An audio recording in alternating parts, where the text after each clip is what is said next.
তুই তো টক খাস না জীবনেও, ফুচকা কেমনে খেলি? আবির মুচকি হেসে জবাব দিল, শুধু টক কেন, ও আমায় বীজ দিলে আমি সেটা চুপচাপ খেয়ে নিব। চার বন্ধু এবার বিস্ময়কর দৃষ্টিতে আবিরের দিকে তাকালো। কয়েক মুহূর্ত সবাই চাওয়াচাওয়ি করলো। মোবারক হাসি মুখে বলল, বিয়ে কবে খাচ্ছি বন্ধু? আবির ঠাট্টার স্বরে বলল। আর বিয়ে?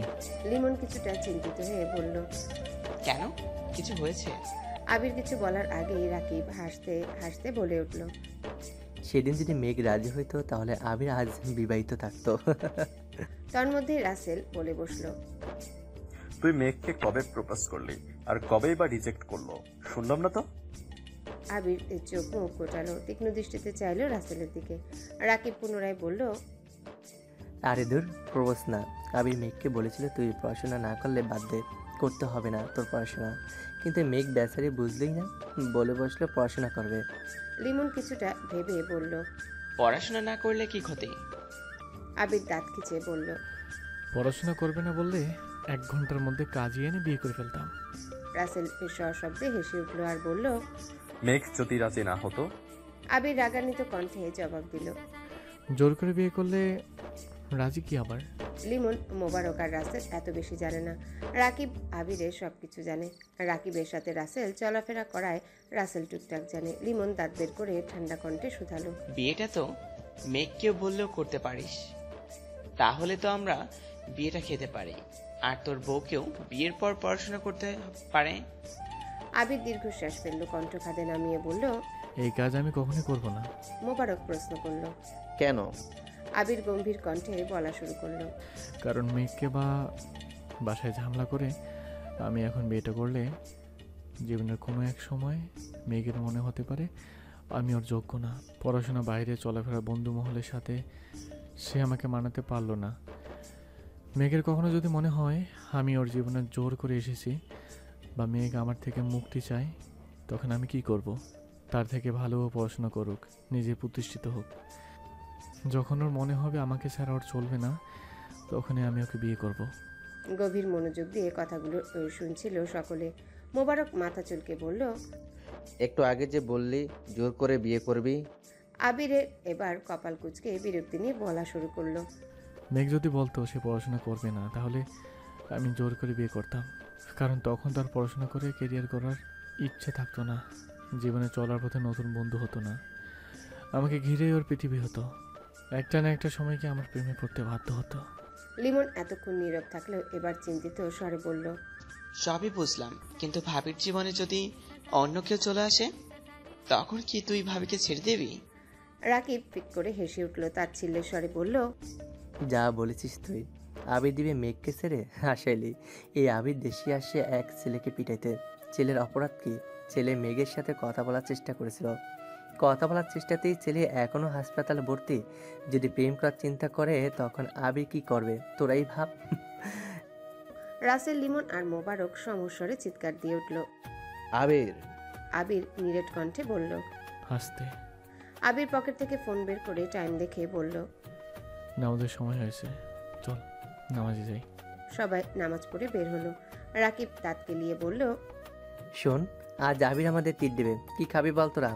আবির বিরক্তি নিয়ে বলল, আমি কেন ট্রিট দিব? আমি কি বিয়ে করেছি নাকি? রাকিব মুখ বাঁকিয়ে বলল, বিকেলে যে বললি আনলিমিটেড ফুচকা খাওয়ানোর ক্ষমতা তোর আছে, তাহলে এখন আমাদের খাওয়া। আবির গম্ভীর কণ্ঠে বলল। এই অফার শুধু আমার কদম্বিনীর জন্য। লিমন আকস্মিক বলে উঠল, আমাদের আনলিমিটেড খাওয়াতে হবে না লিমিটেড খাওয়া? তোর কাদিমিনীর তরফ থেকে।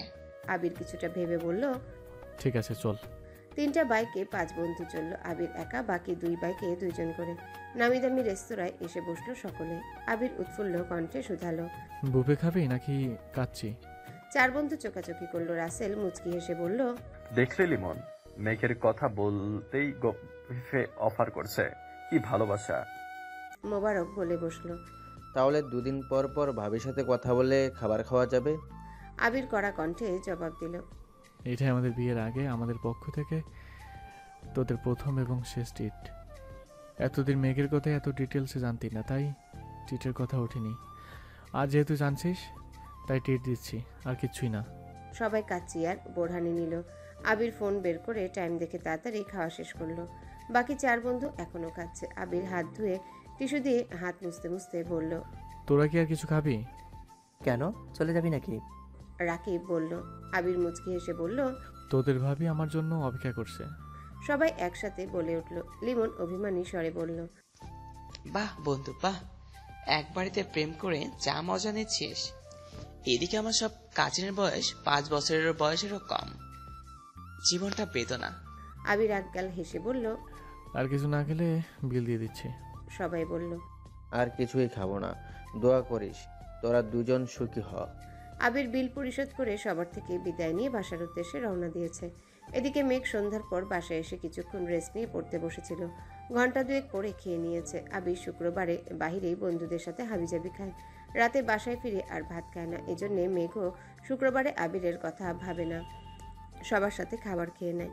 ঘন্টা দুয়েক পড়াশোনা করে আবিরের জন্য অপেক্ষা করছে মেঘ। আজ আবিরের প্রতি ভালোবাসা উতলে পড়ছে মেঘের। ভাবছে আবির ফিরলে 1 কাপ কফি করে দিবে আবিরকে। বেলকনিতে দাঁড়িয়ে আছে। হঠাৎ আবিরকে বাইক নিয়ে গেট দিয়ে ঢুকতে দেখে এক দৌড়ে নিচে চলে যায়। ড্রয়িং রুমে কেউ নেই। খাওয়া দাওয়া শেষ। অনেকক্ষণ আগে সবকিছু গুছিয়ে সবাই সবার রুমে চলে গেছেন। মেঘ পা টিপে টিপে রান্নাঘরে যায়। আবির চাবি দিয়ে লক খুলে বাসার ভেতরে ঢুকে বড় বড় কদম ফেলে হাঁটে সিঁড়ির দিকে। মেঘ ছোট একটা পাতিল টান দেয় পানি বসানোর জন্য। এই পাতিলের নিচে যে আরেকটা পাতিল ছিল সেটা তার চোখে পড়েনি। পাতিল ফ্লোরে পড়তেই জোরে শব্দ হয়। শব্দ শুনে আবির পাশ ফিরল, তাকালো রান্নাঘরের দিকে। মেঘ চোখ বন্ধ করে এক হাতে পাতিল সহ আরেকটা খালি হাতের আঙ্গুল দিয়ে দোকান চেপে ধরে আছে। মেঘকে রান্নাঘরে দেখে আবিরের পায়ে রক্ত মাথায় উঠে গেছে। দ্রুত পায়ে হেঁটে গেল রান্নাঘরের দিকে। আবির দাঁতে দাঁত চেপে গম্ভীর কণ্ঠে শুধালো। এখানে কি করছিস? আবিরের কণ্ঠ শুনে কেঁপে উঠে মেঘ। ভড়কে যায় কিছুটা। মনে মনে ভাবছে, যদি বলি আবির ভাইয়ের জন্য কফি করতে আসছি তাহলে আমি শেষ। নরম স্বরে আস্তে করে মেঘ বলল। কফি খেতে ইচ্ছে হচ্ছিল। আবির সূক্ষ্ম দৃষ্টিতে পরখ করল অষ্টাদশীর আপাদমস্তক। গম্ভীর কণ্ঠে বলল। তুই ডাইনিংয়ে বস, আমি আনছি। মেঘ তটস্থ নজরে চাইল দৃষ্টি তান্নিরের। কয়েক মুহূর্ত পর পাতিল রেখে ডাইনিং টেবিলে চেয়ার টেনে বসলো। এক দৃষ্টিতে তাকিয়ে আছে রান্নাঘরে। আবির বেসিন থেকে হাত ধুয়ে কিছুক্ষণের মধ্যেই 2 কাপ কফি নিয়ে ডাইনিংয়ে আসলো। 1 কাপ মেঘের দিকে এগিয়ে দিল। বসলো মেঘের বিপরীতে। মেঘ আস্তে আস্তে ফু দিয়ে এক চুমুক খেলো। সঙ্গে সঙ্গে বিস্ময়কর চোখে তাকালো আবিরের দিকে। তারপর আরেক চুমুক দেয় কফিতে। আবির কফিতে এক চুমুক দিয়ে মেঘের দিকে তাকিয়ে বলল। চিনি ঠিক আছে? মেঘ সহসা উপর নিচ মাথা নাড়ালো। আবির ভ্রু নাচিয়ে শুধালো। তাহলে এভাবে দেখাইছিস কেন? মেঘ বিস্ময় কণ্ঠে বলল। আপনি এত ভালো কফি বানাতে পারেন, কিভাবে শিখলেন? আবির নিরুদ্বেগ কণ্ঠে উত্তর দিল। বাইরে থাকলে এরকম অনেক কিছু শিখতে হয়, পরিস্থিতি শিখিয়ে দেয়। মেঘ কি বুঝলো কে জানে, একগাল হেসে বলল। থ্যাংক ইউ আবির ভাই। আকস্মিক আবিরের অভিব্যক্তি বদলে গেল। ভ্রু কুচকে ধমকেশ্বরে বলে উঠল। বাড়িতে এতগুলো মানুষ আছে, সাথে একজন হেল্পিং হ্যান্ড থাকার পরও তুই রান্না করে ঢুকলি কোন সাহসে? আবিরের ধমকে চমকে উঠল মেঘ। অক্ষি পল্লব কাঁপছে, তীর তীর ঘামতে শুরু করেছে। ফ্যাল ফ্যাল করে তাকিয়ে আছে আবিরের দিকে। আবির দ্বিতীয়বার গম্ভীর কণ্ঠে বলল। দরকার হলে তোর জন্য আরও 2 জন হেল্পিং হ্যান্ড রাখবো, তারপরে তোকে যেন আগামী 3 মাস রান্না করে পা দিতে না দেখি। কথা শেষ হওয়া মাত্রই হাতে কফির কাপ নিয়ে নিজের রুমের দিকে চলে গেল। মেঘ মানব মূর্তির ন্যায় চেয়ারে বসে রইল। আবির গভীর রাতে মেঘের দরজায় ডাকছে। দরজা খোলা ছিল, তারপরে উনি ঢুকছেন না। কণ্ঠ উঁচু করে বললেন। আসবো? আমার রুমে আসতে আপনার অনুমতির প্রয়োজন নেই। আবির মেঘের মাথার কাছে বিছানায় বসে কোমল কণ্ঠে বলল। তুই এত কিউট কেন মেঘ? আবিরের আজগুবি কথা শুনে বিস্ময়কর চোখে তাকালো। বারান্দায় জ্বালানো লাল রঙের লাইটের আলোতে আবিরের মুখমণ্ডল চকচকে লাল বর্ণের হয়ে আছে। আবির কেমন করে যেন চেয়ে আছে মেঘের দিকে। আবির ঠোঁট কামড়ে বলল। তোর এই ডাগরটাকে চোখের চাউনি আমায় বারবার আঘাত করে। অভিমানী সেই কণ্ঠস্বর আমাকে বারবার তোর প্রেমে পড়তে বাধ্য করে। তোর অকৃত্রিম হাসি আমার সারাদিনের ক্লান্তি নির্বাণ করে। মেঘ হা করে তাকিয়ে আছে আবিরের দিকে। মুখ ফসকে বলে উঠল। আপনি আমায় ভালোবাসেন আবির ভাই? আবির সঙ্গে সঙ্গে বসা থেকে উঠে দাঁড়ালো। কিছু না বলেই চলে যাচ্ছে। মেঘ পিছন থেকে ডাকছে। আবির ভাই। আবির ফিরেও তাকাচ্ছে না। পুনরায়। আবির ভাই, চিৎকার দিয়ে উঠে বসলো বিছানায়। আশেপাশে তাকিয়ে দেখে কোথাও আবির নেই। বারান্দার লাইটের আলোতে স্পষ্ট দেখা গেল রুমের দরজা বন্ধ। মেঘ বিস্ময় সমেত তাকিয়ে রইল দরজার পানে। ফ্যানের বাতাসে চুলগুলো উড়ে চোখে মুখে ঝাপটে পড়ছে। কয়েক মুহূর্ত লাগলো মেঘের বুঝতে যেটা স্বপ্ন ছিল। মেঘ দীর্ঘশ্বাস ফেলল। দূর দূরান্ত থেকে আজানের শব্দ ভেসে আসছে। মেঘ মোবাইলটা হাতে নিয়ে টাইম দেখলো, ফজরের ওয়াক্ত হয়ে গেছে। মেঘ ফোন থেকে আবিরের নামে সেভ করা ফাইলটা বের করে আবিরের ছবিগুলো দেখতে লাগলো। কিন্তু মেঘের মস্তিষ্ক জুড়ে মাত্র দেখা স্বপ্নটাই ঘুরছে। মেঘ বিড়বিড় করে বলল, স্বপ্নেও ভালোবাসি বললেন না? হিটলার তো হিটলারই। নামাজ পড়তে বসেছে মেঘ। ভোরবেলা থেকে গুড়ি গুড়ি বৃষ্টি হচ্ছে। ঠান্ডা ঠান্ডা আবহাওয়া পড়ার থেকেও মাথায় দুষ্টুমি ঘুরছে বেশি। তার উপরও জোর করে 1-2 ঘন্টা পরে খাবার টেবিলে আসলো প্রতিদিনের মতো। আবির একেবারে পরিপাটি হয়ে নামছে সিঁড়ি দিয়ে। তা দেখতে মেঘ ঘাড় ঘুরিয়ে তাকিয়ে মুচকি হাসলো। মনে পড়ে গেল ভোর রাতের স্বপ্নের কথা। ফিটফাট আবিরকে দেখে নিল আপাদমস্তক। একটা কালো শার্ট, হাত তার কনুই পর্যন্ত উঠানো, হাতে একটা ব্লেজার প্যান্টটাও একই রঙের। চোখে কালো সানগ্লাস। ঘড়ি পড়তে পড়তে নিচে নামছে। দ্রুত পায়ে এগিয়ে আসলো ডাইনিং এর দিকে। মেঘ তখনও অভিভূতের ন্যায় চেয়ে আছে আবিরের পানে আর গুনগুন করে গান গাইছে। কালো সানগ্লাসটাই কেন এত সুখ হে যুবক, দৃষ্টিতে সে যেন রাজপ্রতীক। খুন হয়ে যাই আমি প্রতিদিন, নামধাম জানি সাথে তার সবকিছু, তবুও নিলাম আমি তার পিছু। আবির কাছাকাছি এসে সানগ্লাস খুলে কপালে গুটালো, কিন্তু মেঘের হুঁশ নেই। আবির গলা খাকারি দিয়ে বলল, কি হয়েছে তোর? মেঘ একটু নড়ে চড়ে উঠল। গান থামিয়ে কণ্ঠ খাদে নামিয়ে জবাব দিল, ব্লেজার পরলে আপনাকে কেমন লাগবে সেটাই ভাবছি। আবির পুনরায় সানগ্লাস চোখে দিল। কনুই পর্যন্ত তোলা হাত নামিয়ে সঙ্গে সঙ্গে ব্লেজার পরে নিল। মেঘ উচ্চস্বরে বলে উঠল, মাশাআল্লাহ, কারণ নজর না লেগে যায়। আকস্মিক মেঘ চেয়ার থেকে উঠে আবিরের কাছে গিয়ে দাঁড়ায়। আবির ভ্রু কুচকে চাইল। মেঘ সহসা আবিরের ডান হাতের কনিষ্ঠা আঙ্গুলে হালকা করে কামড় দেয়। আবির নির্বাক চোখে তাকিয়ে অষ্টাদশীর কাণ্ড দেখছে।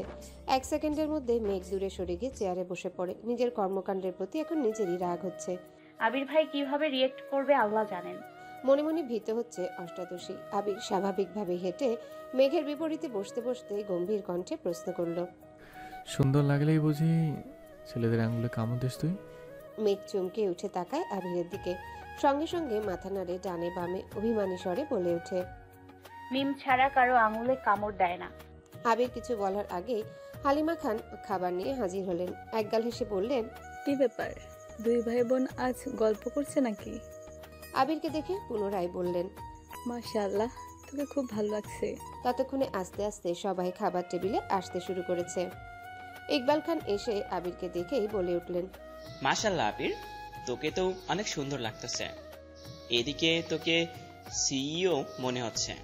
তোর লোকেই আজকের মিটিং জমে যাবে। মাশাআল্লাহ। মোজাম্মেল খান চেয়ারে বসতে বসতে বললেন, ভাইজান, আবিরকে বলা দরকার না কথাটা?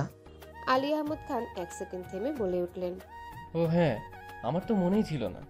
আবির নিরেট কণ্ঠে প্রশ্ন করল, কি হয়েছে? আলী আহমদ খান সহসা বললেন, তোকে একটু রাজশাহী যেতে হবে 4-5 দিনের জন্য।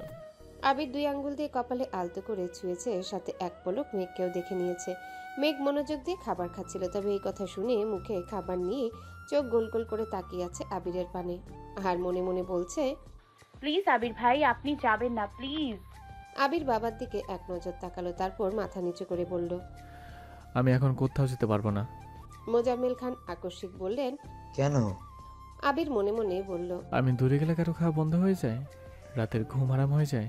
সহসা গলা খাকারি দিয়ে গম্ভীর কণ্ঠে আবির বলে উঠল, আমার অফিসে কাজ আছে, 1 সপ্তাহ পর অফিস শুরু হবে। এই অবস্থায় সব কিছু ফেলে আমি কোথাও যেতে পারবো না। মোজাম্মেল খান এবার আলী আহমদ খানের দিকে চেয়ে বললেন, তাহলে কি আমরা যাব ভাইজান? আলী আহমদ খান কিছু বলার আগে পুনরায় আবির বলে উঠল, কাউকে যেতে হবে না, আমার পরিচিত লোক আছে, আমি এখান থেকে কাজ করতে পারবো। তারপর যদি সমস্যা হয় তখন তোমাদের আমি জানাবো। তবে আগামী 2-3 মাস আমি কোথাও যাব না, এটা বলে রাখলাম। চট্টগ্রামের কাজ মোটামুটি শেষ করে আসছি, সিলেটের কাজও কাকামুনি শেষ করে আসছেন, রাজশাহীটা আমি দেখি। মেঘ নিঃশব্দে হাসছে, সবাই চুপচাপ খাবার খাচ্ছে। আবির খাবার শেষ করে উঠে যাবে, তখন ইকবাল খান ডেকে উঠলেন, আবির, বাইরে বৃষ্টি, বাইক নিয়ে বের হোস না। আমি খাওয়া শেষ করে তোকে নিয়ে যাব, একটু বস। আবিরও বাধ্য ছেলের মতো সোফায় বসে রইল। তারপর ইকবাল খানের সঙ্গে গাড়িতে করে অফিসের উদ্দেশ্যে চলে গেল। সারাদিনই বৃষ্টি হয়েছে আজ। মেঘের কোচিং টিউশন কিছুই নেই, রুমে বসে সারাবেলা পড়াশোনা করেছে। বিকেলে বৃষ্টি কমে এক চিলতে রোদ বেরিয়েছে আকাশে। মেঘের আর পড়তে ইচ্ছা করছে না, তাই বই রেখে মোবাইল হাতে নিয়ে পুরো বাড়ি চক্কর দিল, কিন্তু সবাই ঘুমাচ্ছে, তাই আড্ডা দেওয়ার মতো কাউকে পেল না। হঠাৎ মনে হলো অনেকদিন ছাদে যাওয়া হয় না। সেই যে রাতের বেলা আবিরের গান শুনে ছাদে গিয়েছিল, তাও আবার ছাদের দরজা পর্যন্ত। তারপর থেকে আর ছাদের দিকে পা বাড়ায়নি মেঘ। মেঘ স্কুল কলেজে পড়ার সময় প্রতিদিন বিকালবেলা ছাদে যেত। ফুল গাছ লাগানো আর তাদের যত্ন নেওয়া ছিল তার নেশা। তবে এইচএসসির আগে টেস্ট পরীক্ষা থেকে মেঘ ছাদে যাওয়া ভুলেই গেছে। টিউশন কোচিং শেষ করে বাসায় ফিরতে ফিরতে সন্ধ্যার পর হয়ে যেত। আর সন্ধ্যার পর ছাদে যাওয়ার মতো এত সাহস অষ্টাদশীর নেই। সেই থেকে গাছের ছাদের যত্ন ছেড়ে দিয়েছে, গাছেরা অযত্ন অবহেলায় মরে গেছে। তখন থেকে মেঘ আর ছাদে যায় না। মেঘ গুটি গুটি পায়ে সিঁড়ি দিয়ে উঠল ছাদে। ছাদের গেট খুলতেই চোখ ছানা বড়া হলো অষ্টাদশীর। ছাদের যতটা অংশ চোখে পড়ছে পুরোটাই গাছে ভর্তি। মেঘ পা বাড়ালো ছাদের দিকে। সম্পূর্ণ ছাদ পরিষ্কার করে তাতে 3 সারি গাছের টব রাখা। এক কর্নারে শুধু ফলের গাছ, বাকি সবটাই ফুল গাছে ভরপুর। নয়নতারা, বেশ কয়েক রঙের গোলাপ গাছ, পর্তুলিকার গাছ, তবে বিকালবেলাতে ফুল নেই। কাঠগোলাপের গাছ, জিনিয়া, অপরাজিতা, রঙ্গন থেকে শুরু করে কত কত ফুলের গাছ, যার অধিকাংশ গাছের বা ফুলের নামই জানে না মেঘ। মেঘ নিজেকেই নিজে প্রশ্ন করছে, এত গাছ কে আনলো? আবির ভাই তো জীবনেও ছাদে আসে না, তাহলে কি আবির ভাই? সহসা মেঘের চোখে মুখে উজ্জ্বলতা ফুটে উঠল। ছাদ ভর্তি এত গাছগাছালি দেখে মেঘের ভীষণ ভালো লাগছে। সবটা ছাদ ঘুরে দেখলো। সারাদিন বৃষ্টি থাকায় পানি দেওয়ার প্রয়োজন হলো না। 20-30টা ছবিও তুলেছে ফুলের আর গাছের। ততক্ষণে সূর্য ডুবতে শুরু করেছে। গোধূলি আলোতে ফুলের মুগ্ধতা দেখে মেঘ লোভ সামলাতে না পেরে একটা গোলাপ ফুল ছিঁড়ে নিয়েছে। এতদিন পর নিজের বাড়ির ছাদে এত এত ফুল গাছ আর ফুলের সমাহার দেখে আবেশিত হয়ে পড়েছে মেঘ। এদিকে আবির করিডোর দিয়ে নিজের রুমের দিকে আসছিল। আবির মেঘকে দেখে ঠায় দাঁড়িয়ে পড়ল সেখানে। এদিকে মেঘ আপন মনে ফুলের গন্ধ শুকছে আর হাঁটছে। আশেপাশে বা সামনে কেউ আছে কি না তাতে তার কোনো মনোযোগ নেই। হঠাৎ আবিরের প্রশস্ত বুকের সঙ্গে ধাক্কা খেলো মেঘ। নিজেকে সামলানোর আগেই আবির মেঘের বাহু চেপে ধরে। সহসা স্বাভাবিক হয়ে মুখ তুলে চায় মেঘ। আবির ভাইয়ের তপ্ত দৃষ্টি দেখেই মাথা নুইয়ে ফেলে পুনরায়। আবির বাহু চেপে ধরে দ্বিগুণ ভারী কণ্ঠে ধমকে ওঠে, ফুল ছিঁড়েছিস কেন? মেঘ ঢোক গিলে মৃদু কণ্ঠে বলল, সরি। আবির পুরু কণ্ঠে শুধালেন, সরিটা আমায় না বলে গাছকে বলিস। মেঘ নিচে ঠোঁট কামড়ে ধরে আছে।